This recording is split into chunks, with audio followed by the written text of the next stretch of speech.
Hai guys, jom kita buat chutney kelapa merah pula atau red coconut chutney.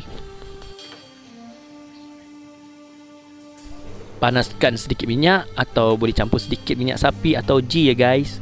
Okey, kita perlukan 1 biji bawang besar dimayang, 1 ulas bawang putih, 3 tangkai cili api merah dan 3 tangkai cili kering. Peminat yang pedas, korang boleh ekstrakan semua jenis cili ni ya. Jangan lupa sedikit daun kari. Kelehu, keletum. Kita goreng ni tak perlu lama guys, sekadar layu je macam ni.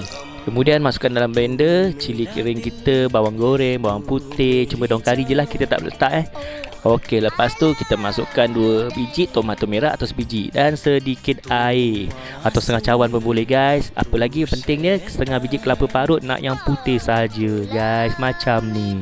Dan sekali garam sebagai perasa, suku sudu makan atau setengah sudu makan pun sukati pun boleh lah korang. Lepas tu blender macam ni. Dah blender, kita pindahkan ke dalam bowl dan campurkan daun kari yang digoreng tadi. Juga hiaskanlah dengan hirisan daun ketumbar. Siap.